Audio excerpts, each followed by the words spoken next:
Hello दोस्तों, कैसे हो आप लोग। आई होप कि सब लोग बहुत अच्छे होंगे, सबकी पढ़ाई बहुत अच्छे से चल रही होगी। मैं प्रदीप झा आप सभी लोगों का एक बार फिर से आपके अपने यूट्यूब चैनल आदर्श पाठशाला पर स्वागत करता हूं। और जैसा कि आप लोगों को पता है कि अभी जीएसएससी सीजीएल में जो प्रॉफिट एंड लॉस परसेंटेज में जो प्रीवियस ईयर में जो पूछा हुआ क्वेश्चन है इस टॉपिक से और जीएसएससी द्वारा लिए गए किसी भी एग्जाम में हम लोग उसको कर रहे हैं और उस कड़ी में आज पार्ट 2 है। ठीक है, चलिए बिना समय गवाए सीधा शुरू करते हैं।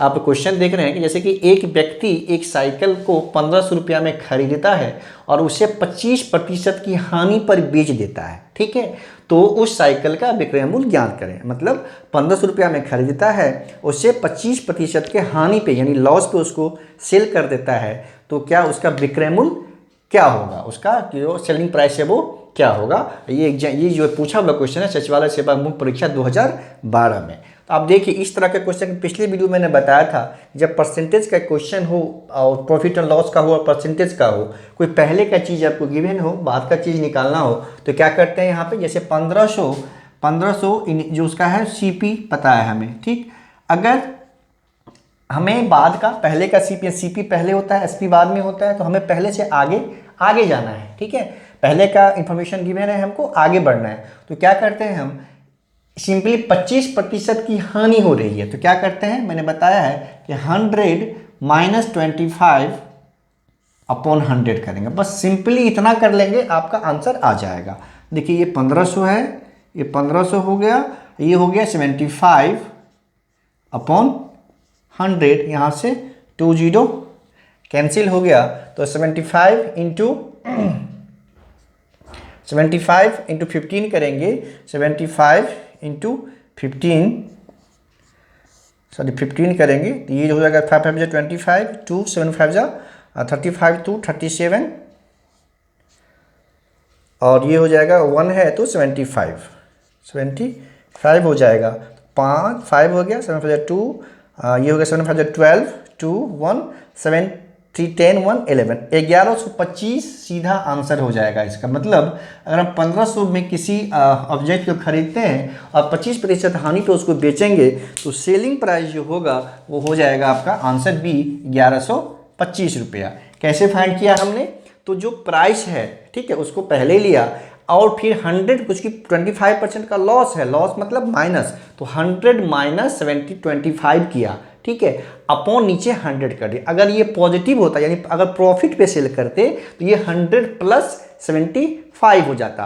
फिर उसको मान लीजिए फिर से कितना बार भी आगे हम उसको सेल करेंगे प्रॉफिट पे लॉस पे, अगर मान लीजिए इसने फिर से क्या कर दिया कि किसी और परसेंट पे प्रॉफिट लेके सेल कर दिया, तो उसको आगे जितना बार मल्टीप्लाई करते जाएंगे हम आगे का टर्म हमें आंसर मिलता जाएगा। अगर आगे का टर्म गिवन है और पीछे आना है तो मान लीजिए ये इसको करके क्या, जैसे अगर मान यहाँ पे क्या करना था कि 1125 विक्रय मूल्य है। ठीक है, अगर 1125 विक्रय मूल्य गिवन होता ठीक, और हमें ये निकालना होता कि जो जिसने खरीदा है उसने 25% के हानि पे बेचने के बाद उसको 1125 रुपया प्राप्त हुआ है, तो उसने कितने में खरीदा था। अगर ये हमको फाइंड करना हो तो क्या करते, 1125 करते ठीक, इंटू उस केस में ऊपर 100 होगा और नीचे क्या होगा आपका हो जाएगा, नीचे सिंपली 100 माइनस 25, तो ये होता हमारा 1125 गुने 100 अपॉन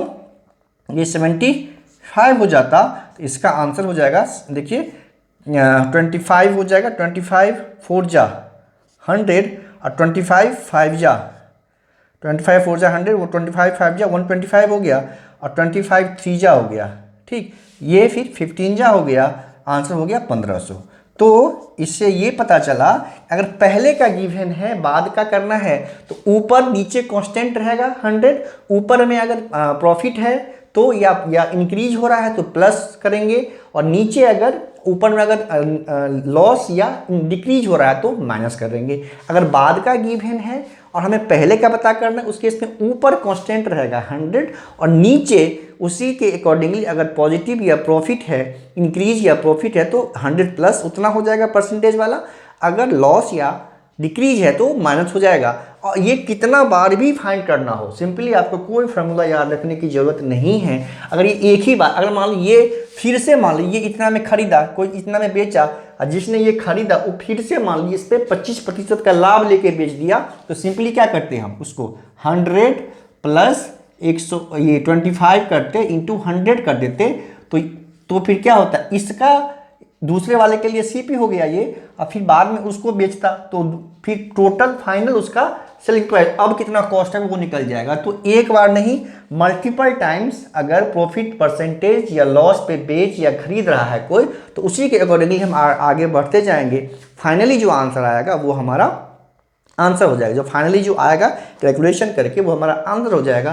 तो याद यही रखना है कि हमें ऊपर प्लस माइनस कब करना है और नीचे प्लस माइनस कब करना है, जब पहले का डाटा गिवन हो और बाद का डाटा हमें निकालना हो, भले ही वो कितना मल्टीपल टाइम्स अगर सेल या उसको या तो बेच रहा हो या खरीद रहा हो या प्रॉफिट हो रहा हो या लॉस हो रहा हो, उसको करते जाएंगे। ठीक, तो उस केस में ऊपर में 100 प्लस माइनस जो परसेंटेज है उसके अकॉर्डिंगली उसको सेट करेंगे, नीचे हमेशा 100 रहेगा।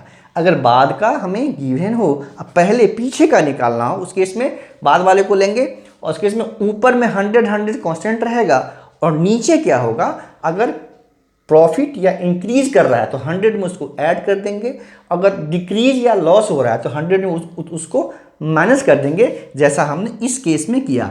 ये कंसेप्ट अगर क्लियर रहेगा तो बहुत आसानी से प्रॉफिट एंड लॉस और परसेंटेज का बहुत सारा क्वेश्चन आपको बिना किसी फॉर्मूले को यूज किए हुए और बहुत कम समय में आप उसको सॉल्व कर सकते हैं। इस प्रोसेस को, इस तरीका को बोलते हैं हम लोग रूल ऑफ फ्रैक्शन या लॉ ऑफ फ्रैक्शन, भिन्न का नियम ये है। ठीक है, उसी के आधार पे हम इसको सॉल्व किया।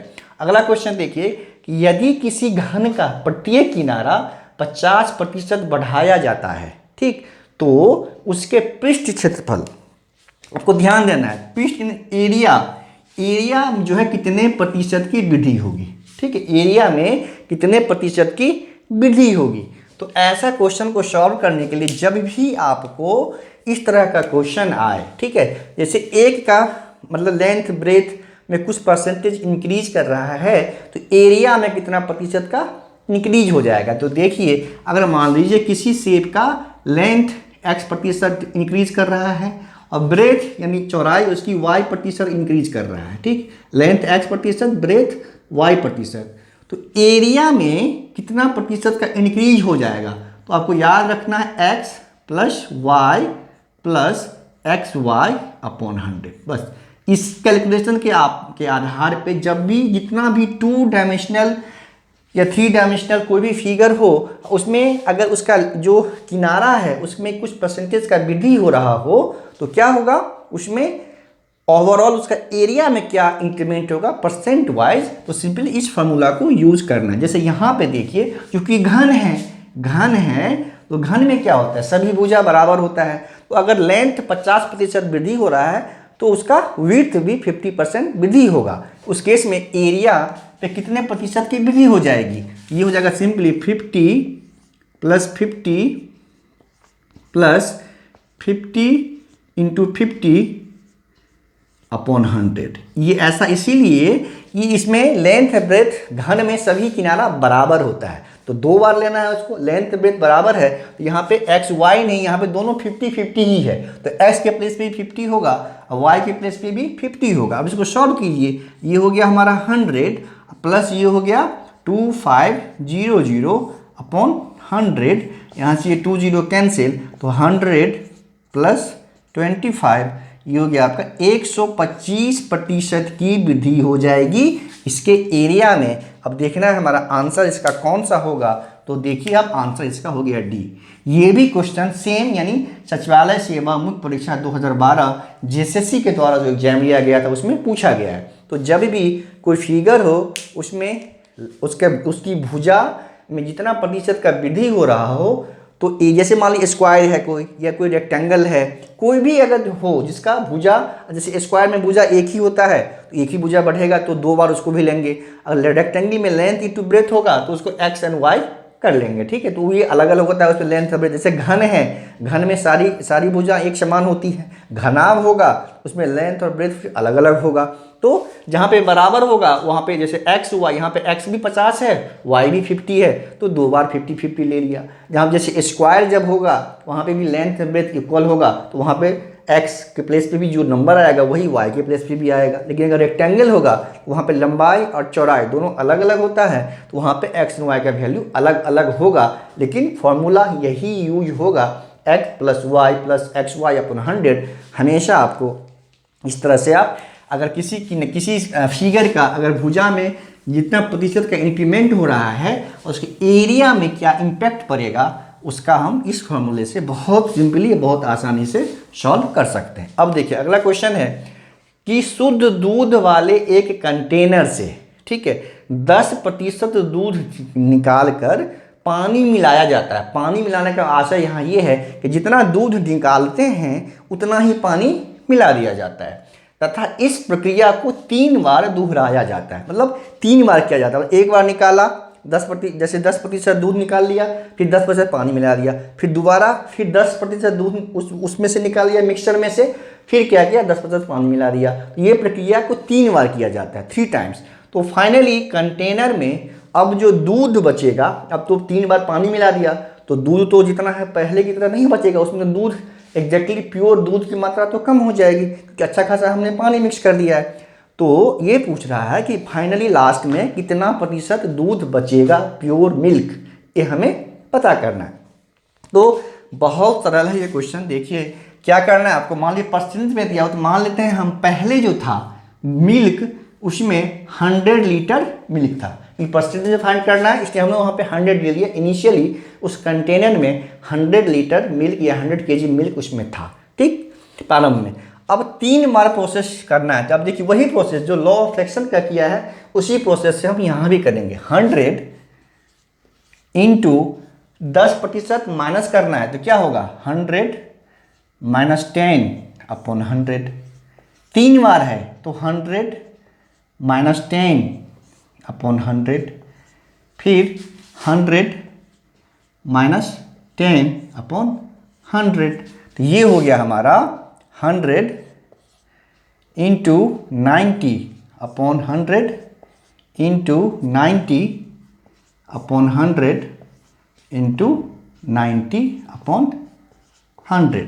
यहाँ से ये एक तो कैंसिल हो गया। यहाँ पे देखिए 3 जीरो है, 1 2 3, यहाँ पे 1 2 3, ये जो कैंसिल हो गया।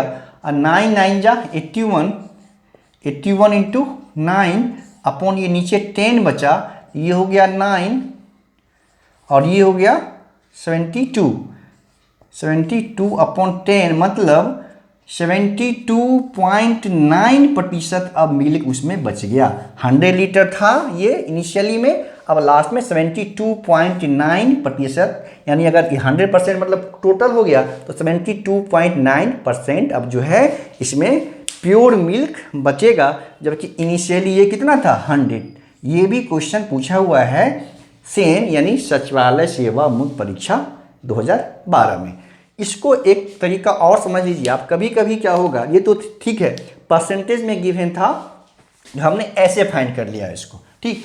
कभी कभी एक दूसरा क्वेश्चन इसी तरह से इसी पे बेस्ड क्वेश्चन पूछा जाता है कि मान लीजिए कि समझिए किसी कंटेनर में अगर 72 लीटर मिल्क है, 72 लीटर मिल्क है इनिशियली, कुछ भी मान सकते हैं आप, 80 लीटर 90 लीटर कुछ भी, 72 लीटर मिल्क है, उसमें मान लीजिए कि 8 लीटर मिल्क जो है निकाल लिया जाता है और उसमें 8 लीटर पानी, मतलब 8 लीटर मिल्क को क्या करते हैं निकाल लेते हैं और फिर उतना ही पानी 8 लीटर वाटर क्या करते हैं उसमें हम मिक्स कर देते हैं।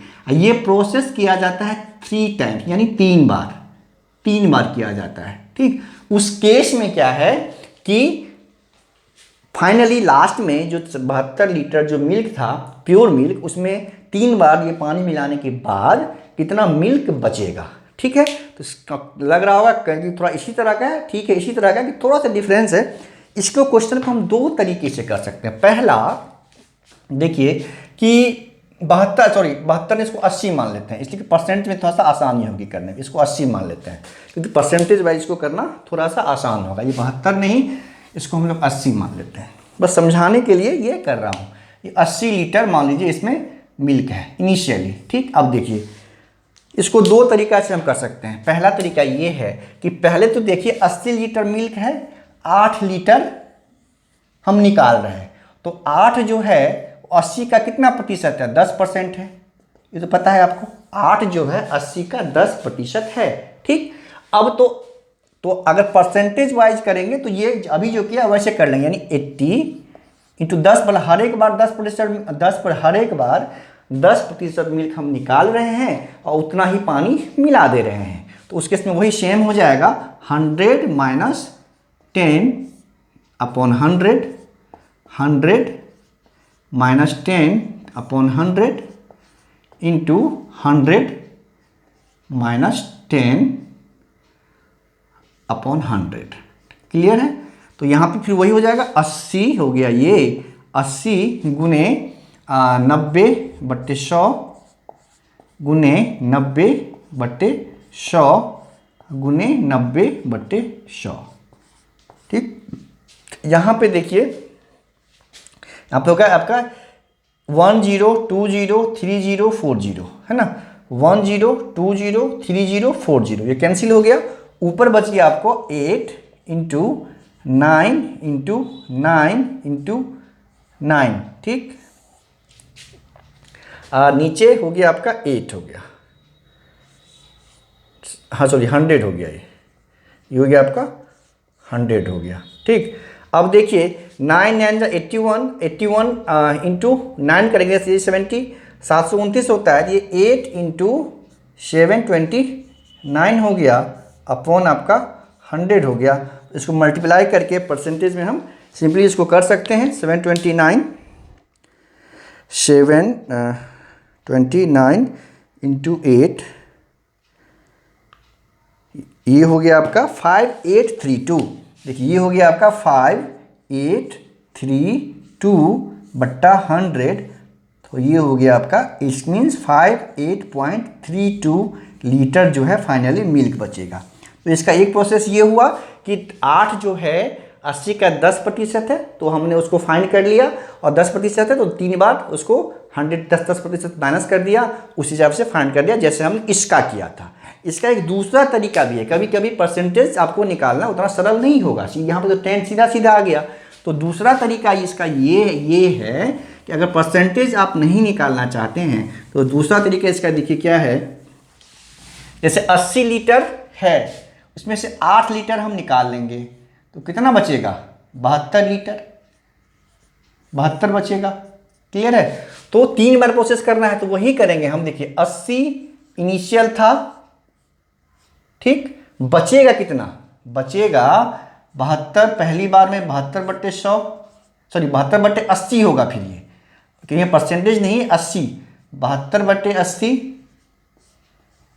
अब 72/80 गुने 72/80। यहाँ पे क्या किया हमने, 8 लीटर घटाना है तो 80 में से 8 घटाएंगे तो 72 पहली बार में, फिर यहाँ पे जैसे इसको एक स्टेप और ले आएगा तो 80 - 8 हो जाएगा, ठीक है। तो ये हो गया 72/80, 72/80, 72/80, 3 बार है। वहाँ पे परसेंटेज फाइंड करके किया हमने, इसलिए वहाँ पे 10/100 कर रहे थे। यहाँ अगर परसेंटेज नहीं फाइंड करना है तो 80 में से 8 घटाएंगे, क्योंकि 8 लीटर हम उसको निकाल रहे हैं, फिर 8 लीटर पानी उसमें मिक्स कर दे रहे हैं। तो 72/80, 72/80, 72 3 बार हो गया। तो फिर हम उसी तरह से इसको भी हम कर सकते हैं बहुत आसानी से। मान लीजिए देखिए 1 0 तो यहाँ पे कैंसिल हो गया, ठीक है। अब यहाँ पे देखिए सिंपली 9 हो जाएगा, ये 9 8 72 हो जाएगा, 1 0 कैंसिल हो गया, 8 9 72 हो गया। यहाँ पे देखिए 4 18, 4 20, 4 18, 4 20 हो गया।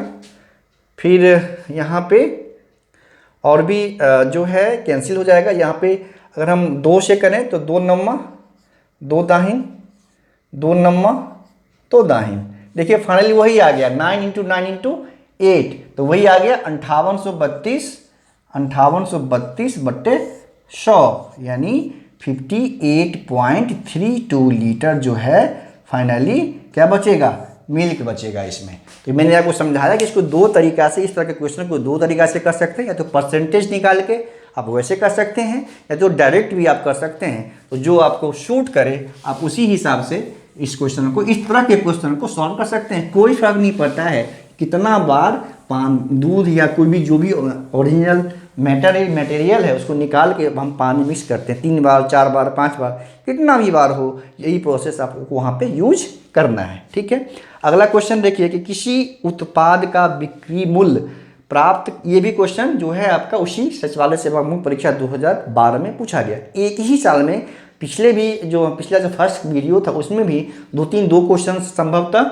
इसी से पूछा गया था, इसी एग्जाम में। तो आप देखिए कि percentage and profit and loss कितना इंपॉर्टेंट है हर एक एग्जाम में जिसमें मैथ्स पूछा जाता है। जैसे के द्वारा लिए गए किसी भी एग्जाम में आप समझिए कि 4-5 क्वेश्चन आपका 20 में से 3 क्वेश्चन तो पक्का आपको percentage and profit and loss को मिलाकर रहना ही रहना है। ठीक है, इसको अच्छे से करना है ताकि आप पूरा क्वेश्चन बहुत आसानी से बहुत कम समय में सॉल्व कर पाए। अब देखिए इसका नेक्स्ट क्वेश्चन है कि किसी उत्पाद का बिक्री मूल्य प्राप्त कमीशन का 20 गुना है। ठीक, अब देखिए इतना बिक्री मूल्य, अगर मान लीजिए x अगर कमीशन है ना, तो बिक्री मूल्य यानी सेल्स प्राइस कितना होगा 20x दिया हुआ है कि कमीशन जो है किसी उत्पाद का विक्रय मूल्य यानी सेलिंग प्राइस जो है वो कमीशन का 20 गुना है। तो कमीशन अगर x है, विक्रय मूल्य कितना होगा 20x। तो हमें पूछ रहा है तो कमीशन की दर क्या है, रेट कमीशन का।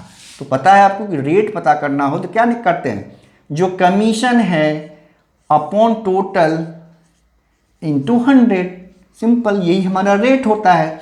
जो कमीशन है उसको ऊपर, जो कुल प्राइस है वो उसको नीचे इंटू 100 करते हैं। हमेशा याद रखिए कि परसेंटेज में और किसी भी चीज़ का हमें परसेंटेज निकालना है, परसेंट निकालना है, तो जिसका निकालना है उसको ऊपर, जिसके रिस्पेक्ट में निकालना है उसको नीचे। समझ में आ रहा है, जिसका निकालना है उसको ऊपर, जिसके रिस्पेक्ट में निकालना है उसको नीचे इंटू 100 कर देना है, तो आपका परसेंटेज फाइंड हो जाएगा, रेट पता हो जाएगा। अब देखिए यहाँ पे ये कैंसिल हो गया। ठीक, यहाँ पे 25, ये क्या हुआ 5% हो गया। तो यहाँ पे आंसर जो है 5% में नहीं गिवन है, डेसिमल में गिवन है। तो परसेंट का मतलब क्या होता है 5/100, तो ये हो गया हमारा 0.05। तो ये हमारा आंसर हो गया। ये किस ऑप्शन में है, ये है हमारा डी ऑप्शन में। ये क्वेश्चन पूछा हुआ है उत्पाद निरीक्षक, सहायक उत्पाद निरीक्षक परीक्षा 2015 में, जो जेएसएससी के द्वारा लिया गया था। Excise inspector, excise sub inspector examination 2015 में। तो ऐसा इसमें देखिए अगर परसेंट में होता तो 5% हो जाता, यहाँ पे डेसिमल में है। तो परसेंट का मतलब ही होता है, आपको पता होगा कि परसेंट मतलब ही होता है आउट ऑफ 100। परसेंट मतलब होता है आउट ऑफ 100।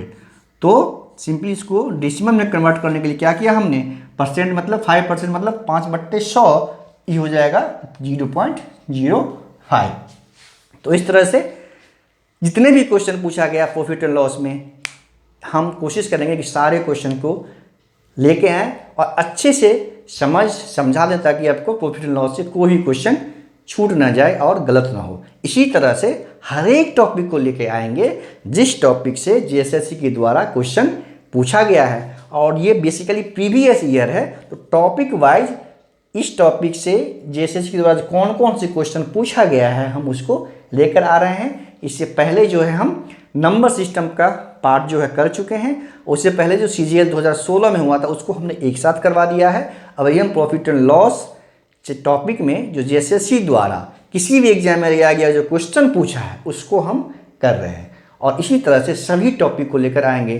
कोई भी टॉपिक छोड़ना नहीं है ताकि 20 में 20 क्वेश्चन आप बहुत आसानी से कर सकें, और वो भी बहुत कम समय में। ठीक है, मेरा टारगेट ये है कि 20 क्वेश्चन सिर्फ सॉल्व करना नहीं है, 20 क्वेश्चन आप कम समय में कर सकें, बहुत मिनिमम समय में सॉल्व कर सकें, ताकि ये टाइम यहाँ से सेव होगा तो आप उसको कहीं और जैसे रीजनिंग में या जीएस में आप उसको अच्छे से यूज़ कर पाएंगे। क्योंकि मैथ्स में जनरली टाइम बहुत लगता है, तो यहाँ पे अगर कम टाइम लगेगा और यहाँ पे क्या है कि अगर 20 क्वेश्चन आपका सॉल्व हो जाएगा तो आपको एग्जामिनेशन में के वक्त ही पता चल जाएगा ये मेरा 20 में 20 आ रहा है।